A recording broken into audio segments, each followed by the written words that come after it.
이번 시간에는 심장의 판막 질환에서 진행되고 있는 혁신적인 판막 중재 시술의 발전상을 알아보고 시술을 시행받았던 분들이 알아야 할 바람직한 생활양식 관리법을 제시하겠습니다. 청취자 여러분이 보내주신 자료들 정말 잘 봤습니다. 이걸 바탕으로 오늘은 정말이지 심장치료의 역사를 새로 쓴 한 기술에 대해 깊이 파고 들어볼까 합니다. 바로 경피적 판막 치환술인데요. 네, 가슴을 여는 큰 수술 없이 혈관으로 낡은 심장 판막을 교체한다? 이게 한때는 거의 공산과학처럼 들렸던 이야기잖아요. 맞습니다. 이 기술이 어떻게 그 불가능의 영역을 넘어서 지금은 표준 치료가 됐는지 그 혁명적인 여정을 오늘 한번 따라가 보려고 합니다. 좋습니다.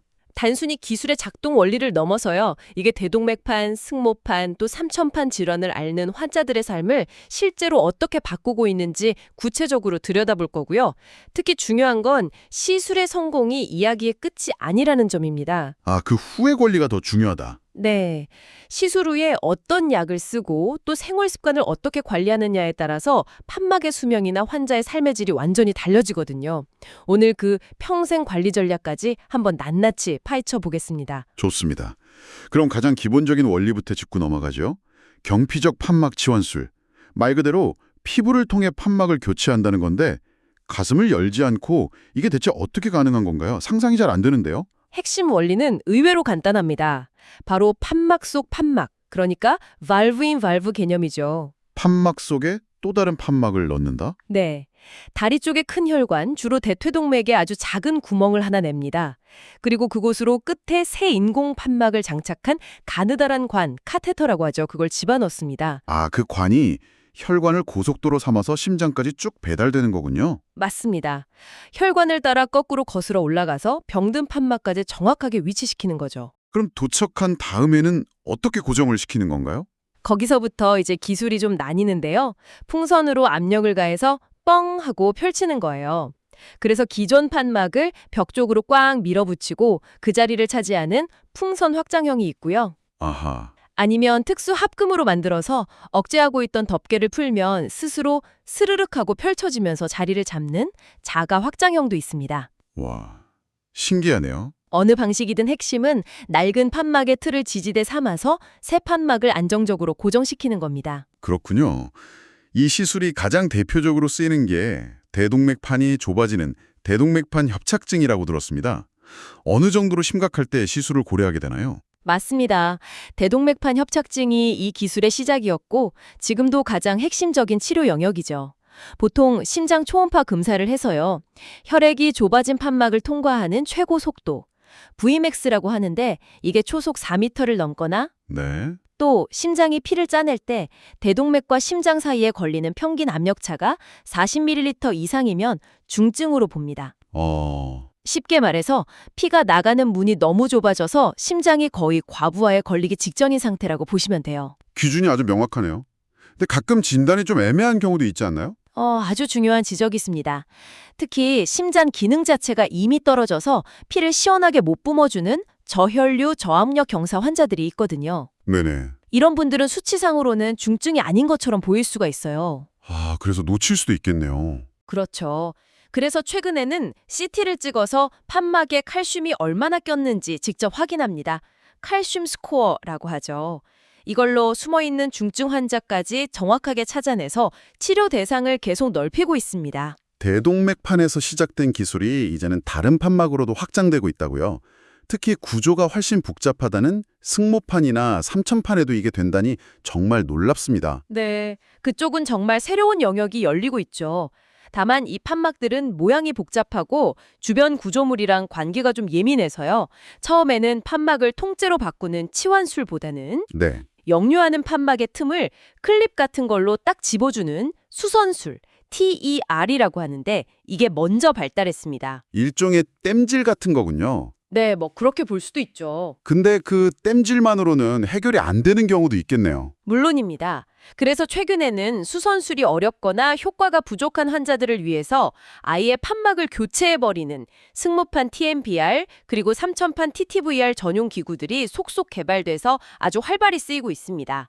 특히 삼천판 역류증은 예전에는 뾰족한 수가 없어서 거의 잊혀진 판막 취급을 받았거든요. 아, 근데 이 시술이 환자의 삶의 질을 정말 극적으로 개선한다는 게 입증되면서 지금 가장 뜨겁게 성장하는 분야가 됐습니다. 지금은 이렇게 여러 판막에 쓰일 정도로 발전했는데 이 기술이 처음 세상에 나왔을 때만 해도 분위기가 완전히 달랐다고 들었어요. 2002년에 프랑스의 알랭 크리비에 박사가 첫 시술에 성공했을 때 동료 의사들 반응이 거의 미친 짓에 가까웠다고요. 정확합니다. 말도 안 되는 위험한 시도다. 이런 평가가 지배적이었어요. 수십 년간 심장은 반드시 가슴을 열어서 눈으로 직접 보고 만지면서 수술해야 한다. 이게 거의 철칙이었거든요. 그렇죠. 그게 상식이었죠. 그런 외과 의사들 앞에서 다리 혈관으로 관 넣어서 심장을 굳히겠습니다 하니 얼마나 황당하게 들렸겠어요. 상상이 가네요. 하지만 그 첫 성공이 불가능해 보였던 일에 대한 전 세계적인 관심을 불러일으키는 그야말로 도화선이 된 겁니다. 그 철옹성 같던 인식을 무너뜨린 결정적인 계기가 있었을 텐데요. 있었죠. 바로 파트너라는 이름의 대규모 임상 연구 시리즈입니다. 이 연구들이 모든 것을 바꿔놨습니다. 아, 그 유명한 파트너 연구. 네, 처음 파트너 연구는 수술이 아예 불가능한 환자들을 대상으로 시술의 가능성을 보여줬어요. 말 그대로 마지막 희망이었죠. 네네. 그 다음엔 수술 고위험군, 또 중등도 위험군 환자에서 기존 수술과 비교했을 때 결과가 뒤지지 않는다. 이걸 증명해냈고요. 점점 더 자신감을 갖고 수술과 직접 비교하기 시작한 거군요. 그렇습니다. 그리고 마침내 저위험군 환자, 그러니까 비교적 건강해서 수술도 충분히 받을 수 있는 환자들을 대상으로 한 연구에서요. 오히려 수술보다 결과가 더 좋다. 우월성까지 입증해버렸습니다. 와, 대단하네요. 이걸로 TAVR, 즉 경피적 대동맥 판막 치환술은 더 이상 대안 치료가 아니라 70세 이상 고령 환자에게는 명실상부한 표준 치료로 완전히 자리매김하게 된 겁니다. 자, 그렇게 시술이 성공적으로 끝났습니다. 하지만 진짜 관리는 이제부터 시작이라고 하셨죠. 특히 매일 먹어야 하는 약, 여기서 아주 큰 변화가 있었다고요? 네, 이건 정말 중요한 변화입니다. 초기에는요, 혈전, 그러니까 피떡이 생기는 걸 막으려고 관상동맥 스텐트 시술처럼 아스피린하고 클로피도그렐 두 가지 약을 같이 썼어요. 아, 그 이중항혈소판 요법, 흔히 쓰는 방식이잖아요. 판막에도 그걸 그대로 적용했었군요. 맞습니다. 근데 문제가 이 판막 시술 환자들이 대부분 고령이라 출혈 위험이 높다는 게 문제였죠. 아, 그렇죠. 그러다가 파퓰러타비라는 아주 결정적인 연구 결과가 나왔습니다.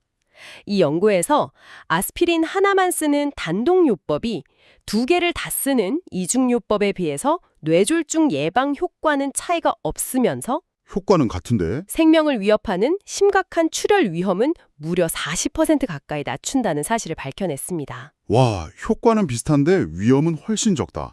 이건 안 바꿀 이유가 전혀 없네요. 바로 그겁니다. 이 연구 하나로 전 세계 진료 지침이 다 바뀌었어요.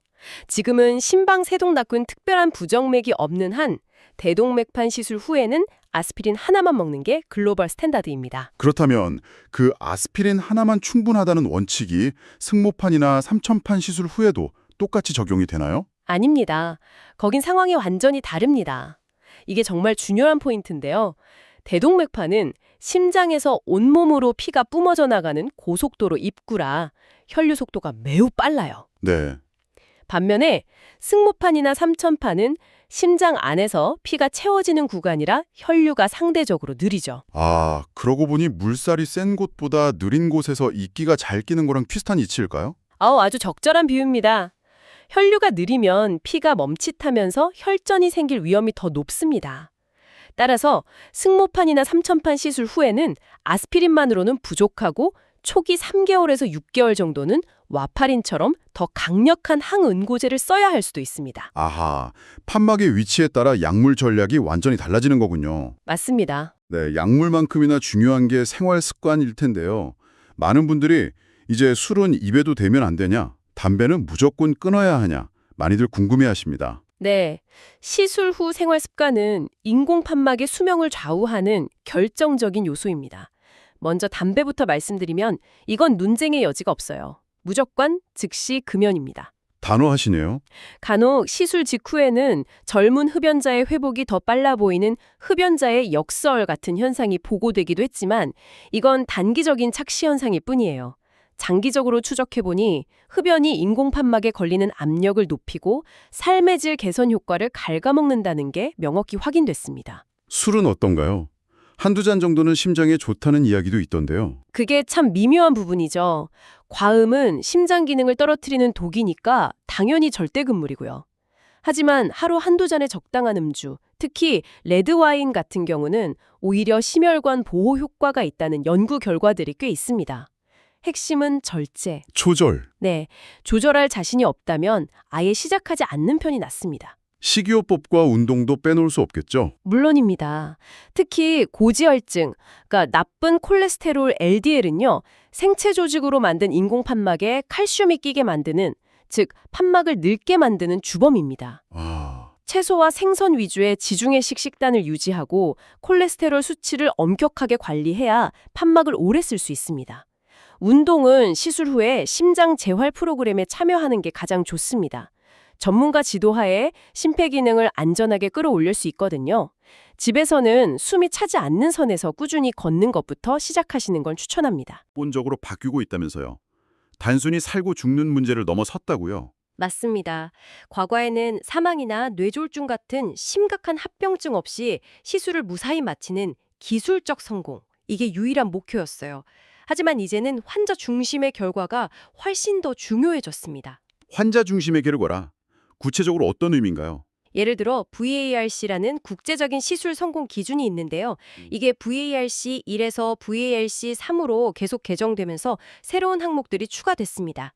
바로 환자가 직접 평가하는 삶의 질 점수, KCQ라고 하죠. 그리고 6분 동안 얼마나 멀리 걸을 수 있는지 측정하는 운동 능력 같은 것들이에요. 잠시만요. 그럼 성공의 기준에 환자가 시술 후에 얼마나 편안하고 행복해졌는가, 이걸 점수로 매겨서 공식적으로 포함시켰다는 말씀이시죠? 네, 바로 그겁니다. 와, 이건 기술의 성공을 넘어서 치료의 철학 자체가 바뀌는 느낌인데요. 맞습니다. 얼마나 오래 사느냐만큼 사는 동안 얼마나 편안하고 활기차게 지내느냐가 중요해졌다는 뜻이죠. 특히 최근 3천판 시술 관련 연구에서는 사망률 개선 효과는 뚜렷하지 않았음에도 불구하고 삶의 질 개선 효과가 워낙 극적이어서 중요한 치료법으로 인정을 받았어요. 아, 이건 의료계의 패러다임이 바뀌고 있다는 명백한 증거입니다. 기술이 이렇게 보편화되고 성공률이 높아지니까 특히 비교적 젊은 60대, 70대 환자들에게는 역설적으로 새로운 고민이 생겼을 것 같아요. 정확합니다. 바로 평생 관리, 라이프타임 매니지먼트의 문제입니다. 현재 사용하는 생체 조직 판막의 평균 수명이 10년에서 15년 정도거든요. 생각보다 짧네요. 네. 60대 중반의 시술받은 환자라면 80세 전후의 판막 기능이 다시 떨어질 수 있다는 뜻이고 평생 2번 이상의 시술이 필요할 수 있습니다. 여기서 두 가지 큰 과제가 생깁니다. 어떤 것들이죠? 첫 번째는 재시술, 그러니까 리두 타비입니다. 낡은 첫 번째 인공 판막 안에 두 번째 판막을 안전하고 효과적으로 넣을 수 있는가 하는 문제죠. 다행히 이 부분은 연구 결과들이 꽤 긍정적으로 나오고 있습니다. 그럼 두 번째 과제는 뭔가요? 이게 훨씬 더 복잡한데요. 바로 관상동맥 접근성 문제입니다. 관상동맥 접근성이요? 네, 심장 근육에 피를 공급하는 아주 중요한 혈관이 관상동맥인데 그 입구가 대동맥판 바로 옆에 있습니다.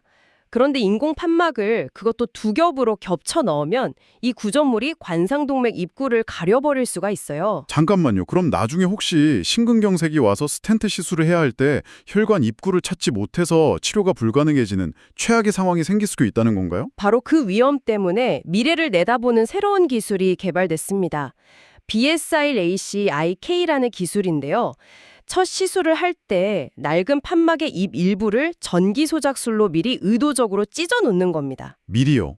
네, 일종의 비상구를 만들어두는 셈이죠. 미래에 혹시 모를 관상동맥 시술을 위한 길을 미리 터놓는 정말 한 차원 높은 수준의 시술 전략이라고 할 수 있습니다. 정말 놀랍네요. 현재 진행 중인 연구 중에서 미래의 치료 방향을 엿볼 수 있는 게 있다면 마지막으로 짚어주시죠. 크게 두 가지 거대한 흐름이 있습니다. 첫째는 얼리 테이브 연구입니다. 지금까지는 중증 협착증이라도 뚜렷한 증상이 나타날 때까지 기다렸다가 시술을 했거든요. 이 연구는 증상이 없더라도 이미 심장이 나빠지기 시작한 중증 환자에게 선제적으로 시술하는 것이 소 잃고 예양간 고치는 것보다 나은지를 보고 있습니다. 질병의 패러다임을 치료에서 예방으로 바꾸려는 시도군요. 맞습니다. 그리고 한 걸음 더 나아간 것이 프로그레스 연구입니다. 이 연구는 아예 병이 중등도 단계일 때, 즉 심각해지기 전에 미리 가볍게 개입하면 질병의 진행 자체를 막거나 늦출 수 있는지를 탐구하고 있습니다. 와, 만약 이게 성공한다면 심장 판막 질환의 치료 개념이 완전히 바뀌게 될 겁니다. 경피적 판막 치환술, 불가능에 대한 한 의사의 도전에서 이제는 수많은 환자에게 수술 없이 새로운 삶을 선물하는 표준 치료법으로 진화했습니다. 오늘 이야기를 나눠보니 시술 기술의 발전만큼이나 시술 후 환자 개개인에 맞춰진 정교한 약물 관리와 또 스스로의 생활 습관 개선이 그 성공을 완성하는 마지막 열쇠라는 생각이 드네요. 그렇습니다. 이 기술의 다음 목표는 단순히 망가진 부품을 교체하는 것을 넘어서 질병이 진행되는 자연적인 경로 자체를 바꾸는 것입니다. 청취자분들께 이런 질문을 던지면서 마무리하고 싶습니다. 먼 미래에는 심장 판막이 완전히 망가져서 고통받기 전에 마치 독감 예방주사를 맞듯이 간단한 시술로 미리 질병의 진행을 막아버리는 시대가 올 수 있을까요? 오늘 소개해드린 최신 연구들이 바로 그 가능성에 대한 답을 찾고 있는 중입니다. 이번 영상은 여기까지입니다. 끝까지 시청해주셔서 감사합니다. 끝으로 구독, 좋아요 부탁드립니다. 새로운 소식으로 다시 찾아뵙겠습니다.